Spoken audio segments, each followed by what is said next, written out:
Sexo antes do casamento, e aí? Um amigo meu tem essa dúvida aqui. Mano, eu sempre falo, se fizer antes, toma cuidado para não atrasar a cerimônia. Os convidados estão esperando. Então, sexo antes do casamento, gente. Pode ser depois, não pode ser depois. Chegando na brincadeira, mano. O que é casamento, né? E é uma discussão muito mais ampla, né? Mas sexo antes de... Você colocou uma... A gente precisa pensar o que é casamento. Vamos lá. Vamos pensar de um jeito óbvio, né? Sim, óbvio. O casamento é a cerimônia, você... Na igreja, a unção do sacerdote, do pastor. E a partir dali... E a parte jurídica, né? Sim, sim. Na época de Jesus não existia nenhum nem outro. E aí? Não havia um cartório que registrava casamentos na época. E não havia a bênção sacerdotal do casamento. E acontecia, antes dessa bênção sacerdotal, os relacionamentos sexuais? Sim, a sexualidade, como nós conhecemos hoje, é bem diferente de outras sociedades, né? Se a gente for pensar a sociedade hebraica antiga, é uma. A sociedade hebraica ali da época de Jesus, que já estava sincretizada com o Império Macedônico. Desculpe interromper, até porque eu vi uma discussão sua sobre fornicação.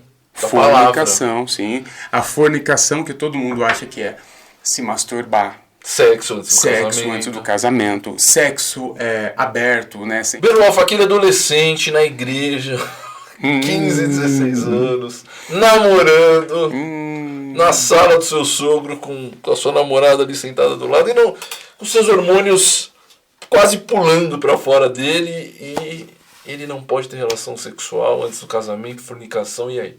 Mano, o casamento... Você é o pastor, você me explica aí. Eu vou falar como eu trato isso teologicamente e pastoralmente, né? A gente precisa primeiro fazer a aplicação teológica, porque como que é um argumento que um conservador gosta? Então quer dizer que vai estar tudo liberado? Na verdade, mas aí cada um agora vai se encontrando. O que a gente não pode é a gente estabelecer regras e querer impor para todo mundo, né?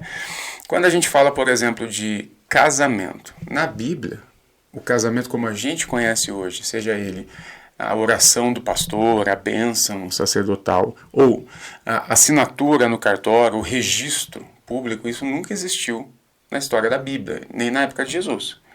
Então, quando a gente fala, Jesus fala, ou Paulo fala sobre fornicação, ou sobre sexo antes do casamento. O casamento não existia dessa forma lá.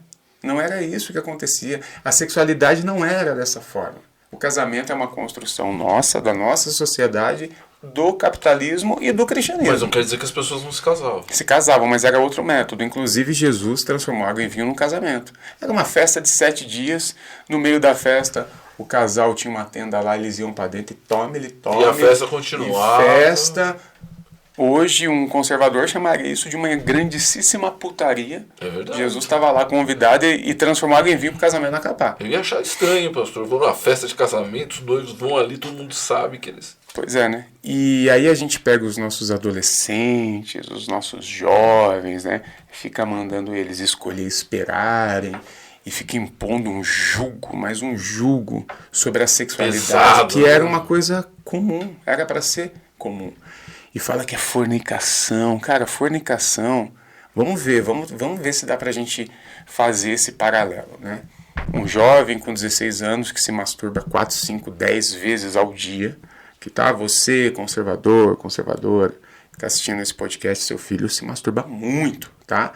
Agora, cabe a você se você vai dar um ambiente saudável para ele ou você vai continuar impondo minhoca na cabeça dele. Tem uns homens velhos também. Não, eu tô falando assim só para não chocar demais, tá bom? Vamos falar da espécie humana? Ixi. Tem aqueles que se masturbam e tem aqueles que deveriam se masturbar e ser um pouco mais livres em suas sexualidades. Mas a fornicação em si, aí a gente pega esse jovem e fala que isso é fornicação.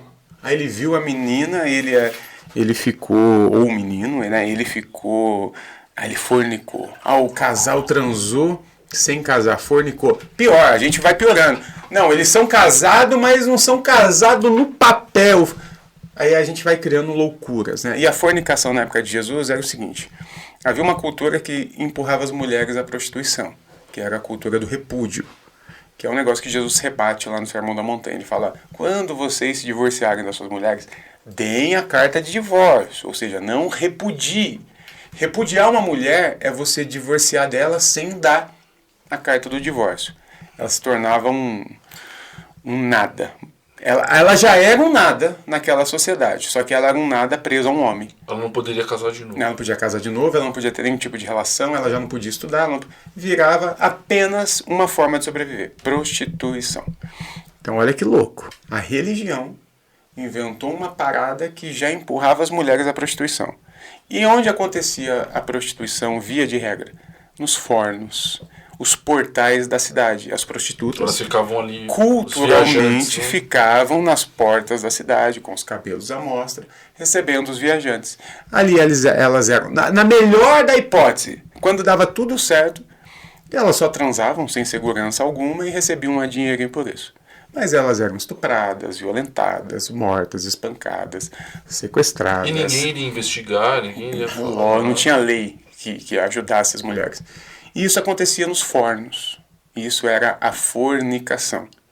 Isso é a fornicação. Isso é a fornicação. Será que dá pra gente colocar isso no nosso filho adolescente que só quer transar como qualquer adolescente na face dessa terra que Deus fez? Então a gente precisa repensar o método que a gente está utilizando para criar nossos filhos, para tratar a sexualidade como um todo nas igrejas, porque via de regra não está dando certo. E eu acho até, pastor, que a gente fala dos jovens, né, porque é mais óbvio, mas eu já conheci muita gente dentro da igreja que não casou, que anos e anos ali não consegue se relacionar por uma série de barreiras, de bloqueios impostos pela religião, e não precisava. Né? Total, por causa disso. E faz parte do pacote, né? Você culpabiliza o sexo, você culpabiliza 70% do ser humano. Toda hora você está passando por alguma coisa sexual, seja no sentimento, no corpo, nas emoções. Então o tempo todo você está tendo culpa.